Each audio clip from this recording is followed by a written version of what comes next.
So we are back again with another MMA tier list. This time we're going to be doing overrated, fairly rated, underrated. This should be interesting. Starting off, our first option is Khabib Nurmagomedov, straight in at underrated. This guy is criminally underrated. Everybody shits on Khabib, says his resume shit, etc, etc. Now, do I have him in my top 5? No, I do not. But Khabib Nurmagomedov was one of, if not the most dominant fighter of all time. And to say he doesn't have good wins, he's beat RDA, Conor McGregor, Dustin Poirier, Justin Gaethje, Ali Quinta. Will you just let me away with saying that? That was a good win. I don't know. Might grill me in the comments for saying that. But anyway, he's underrated. He's extremely underrated, Khabib Nurmagomedov. Anyway, next up, Nate Diaz, the most fucking overrated fighter of all time outside of him or Brian Ortega. Extremely overrated. And nobody would give a shit about Nate Diaz if he didn't get that submission over Conor McGregor. Nobody would care about this guy. If he hadn't submitted Conor McGregor, nobody would watch this guy. Nobody would have watched any of his other fights, really. I mean, he did have a bit of a name. The Diaz brothers are a big name. That's a bit disrespectful on my behalf. But he's overrated. He's extremely overrated. And let's be honest, he's Jake Paul's son. Jake Paul dog walked him in that boxing ring.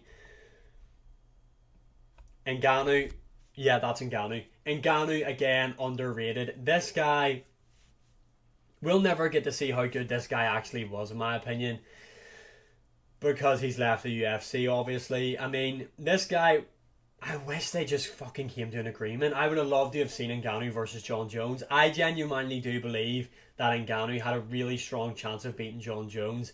And Francis Ngannou was really underrated. We've seen how well he improved in his last performance against Gane, where we've seen how he was able to adapt and then go to grappling. He wasn't just that one-shot KO artist. We've seen there was levels to his game. It's a fucking shame that he's not in the UFC anymore. He should be the WBC heavyweight boxing champion because he did beat Tyson Fury, in my opinion. But yeah, really, not really underrated. He's underrated. I wish we got to see more of him. Next up, we got the guy I should have fought. John Jones, fairly rated. Everybody can agree this guy's a GOAT. And I don't want to hear shit like, oh, but he took steroids and blah, blah, blah. Every fucking fighter's on steroids, like Nate Diaz said. Shout out to Nate Diaz, you're still overrated though.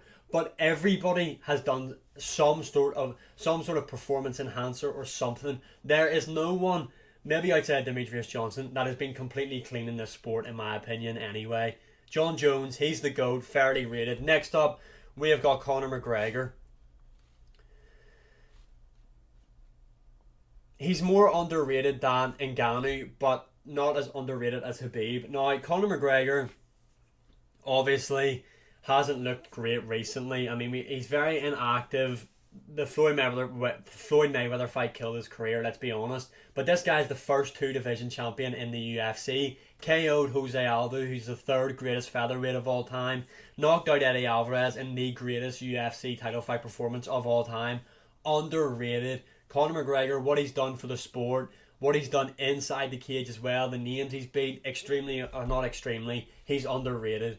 Next up, we've got GSP. Again, similar to John Jones, fairly rated. I mean, in my opinion, he's the 3rd greatest of all time. Demetrius Johnson is above him. GSP's a great fighter. There's no one that shits on him. There's no one that really overrates him, in my opinion. He's just that good. Fairly rated. Next up, we have got Tony Ferguson, straight up there beside Nate Diaz. Now, in fact, no, he's not more overrated than Nate Diaz.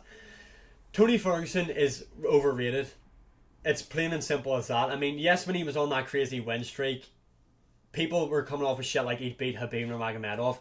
Tony Ferguson would have got absolutely fucking mauled by Khabib Nurmagomedov in there. He would have got destroyed. Justin Gaethje destroyed him in there. That was a brutal matchup. Tony Ferguson, he's just overrated. I mean, he has some great wins. Obviously, he beat Kevin Lee. I mean, just look at how the Kevin Lee matchup went. Kevin Lee got mount on Tony Ferguson. What do you think Khabib would have done?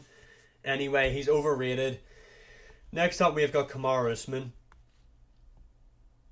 Underrated. Arguably the greatest welterweight of all time. Could argue it. I don't. I still think it's GSP before people gurn in the comments. I still think it's GSP. But this guy is extremely underrated. Some of the names he's beat Colby Covington twice. He's beat Gilbert Burns. He's beat Masvidal twice. He arguably should have got a draw against Hamzat Chimaev. He's really underrated, honestly. I miss the Usman welterweight title reign. That guy, he was entertaining to watch in the cage. I mean, sometimes he had a few stinkers. And what about when he dominated Tyron Woodley? That's up there with another. Now, was it boring? Yes, but it was arguably one of another greatest title fight performances of all time. Kamaru Usman is really underrated in my opinion. Next up, we've got Max Holloway. I'm going to put him in fairly rated. I feel like everybody just rates Max Holloway, let's be honest. Great striker, great volume puncher, lacks the power, although he did get a really nice KO over the Korean Zombie. It's a shame that Volkanovski is in that division. However, I would like to see the fourth fight. That's probably just me. But yeah, I'd like to see the fourth fight. Next up, we've got Darren Till.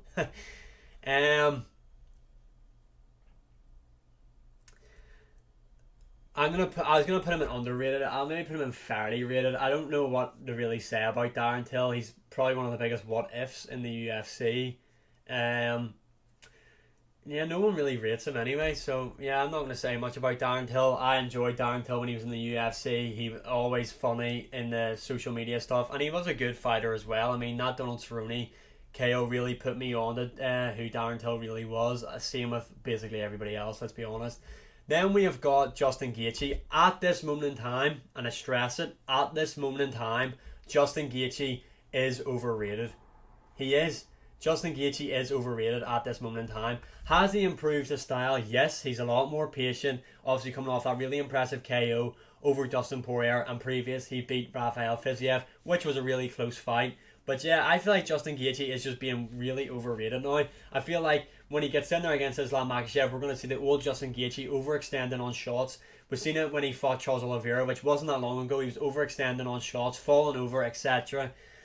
I feel like Justin Gaethje is overrated at this moment in time. Next up, we have got Henry Cejudo. Now, hear me out. And I'm only putting him here because recently I've seen a lot of people talk about him. Someone actually said that he's the bantamweight GOAT. That makes zero fucking sense. How the fuck can Henry Cejudo be the bantamweight GOAT? It doesn't make any sense. Triple C should have been top 5, could have been top 5, ruined his career for money. I do think he's slightly overrated in my opinion. Next up, we have got CM Punk. Bring this guy back. UFC 300. Headline him. Leon Edwards for the belt. Make it happen.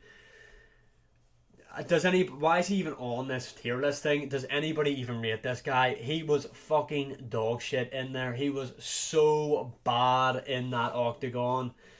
But what did we expect? I mean, he got stuck in there against Mickey Gall, who's been training his entire life. CM Punk had really only been training mixed martial arts for like a year.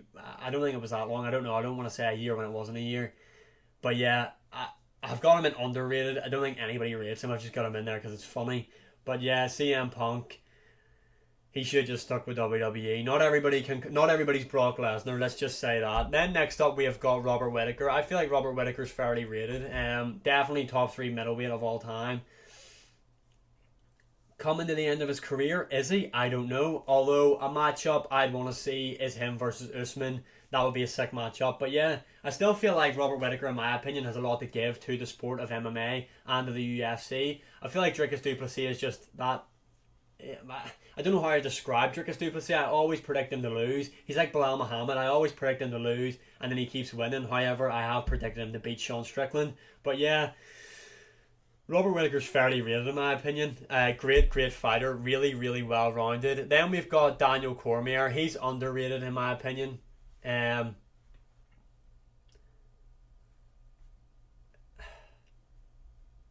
Yeah, I'm going to put him there. Daniel Cormier is really underrated in my opinion. 2 division champion.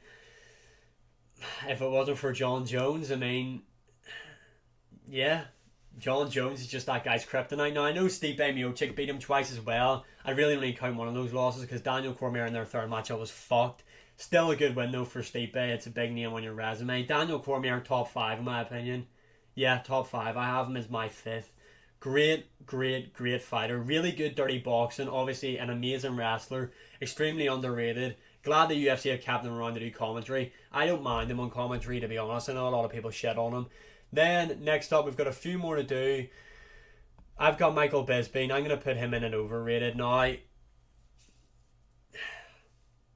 Michael Bisping, the first English fighter to win a UFC title, still overrated though in my opinion. And the reason why, again, this is similar. I've had these discussions with people talking about MMA, etc. When I say Robert Whittaker's a top 3 middleweight of all time, someone told me Michael Bisping should be above him. That's just not the case. Michael Bisping is a legend, but I do think people slightly overrate him in my opinion. Glad that he won the belt. He's one of the best trash talkers we've ever seen in the game. He's so funny. Do I rate his commentary? I wouldn't be the biggest fan of his commentary, to be honest, but I'm glad the UFC have kept him around. I like his podcast clips. I like to listen to that. We're not on about that. What the fuck am I on about? We're on about him as a fighter. He's overrated. And then we've got 3 more to do. Yeah, we're going to do 3 more. Israel Adesanya. He's underrated. I'd put him above Usman. Yeah, this guy is arguably the greatest middleweight of all time. Let's not lie here. And when he comes back and wins his belt back for the 3rd time, he will be the greatest middleweight of all time. Say what you want about him, a weirdo, a creep, cringy, a dog lover. Believe me, I am not an Israel Adesanya fan, but what this guy's done is really underrated. This guy's lapped his division. He's beat guys multiple times, multiple title defenses. Might be boring to watch at times, but Israel Adesanya is underrated. You cannot deny that. I think he just gets overrated because people fucking hate him. But yeah, look at the guys, what he's done, the work that he's done in the company. Underrated. Next up, for the last 2, we have got Stipe Miocic. I think Stipe's fairly rated, maybe underrated, but I'm not feeling underrated really anymore. Yeah, fairly rated. I feel like Stipe Miocic is quite clearly the greatest UFC heavyweight of all time. He had 2. Yeah, no. Yeah, no, yes, no. 2-time. Is he 2 or 3? 2-time. Yeah, 2-time heavyweight champion. The most. He's defended the belt the most times in UFC heavyweight history. Unfortunately, he's being fed to John Jones as a retirement fight. I wish Stipe had just called it quits after that Ngannou loss, or he could have made a return earlier, but he didn't. He stayed out for too long now. I think he's way past it, but he's maybe slightly underrated. Definitely the greatest UFC heavyweight of all time. And finally, we have got Jorge Masvidal. He's not more overrated than Tony Ferguson in my opinion, but he's definitely up there with those guys. Masvidal's overrated. Let's be honest here. Great boxer, but I mean that wee spell he had where he beat Darren Till, which is probably one of my favourite knockouts of all time. Then he beat Ben Askren, and then he beat up Nate Diaz for the BMF belt. And then he got exposed by Usman back to back. And then Gilbert Burns beat him. Yeah, for me, I feel like he was a bit overhyped. Let's be honest. Yeah, I feel like he was just overhyped by the fans for that 3-fight win streak he went on. Which, don't get me wrong, was impressive. But to me, he was overrated. But yeah, that is it for today's MMA overrated, fairly rated, underrated tier list. I don't know why I went blank there and couldn't think of anything to say. Social medias are linked above, as you can see, and as always, like, share, subscribe, comment, all that good stuff. I really appreciate the support, and I will see you again in the next one.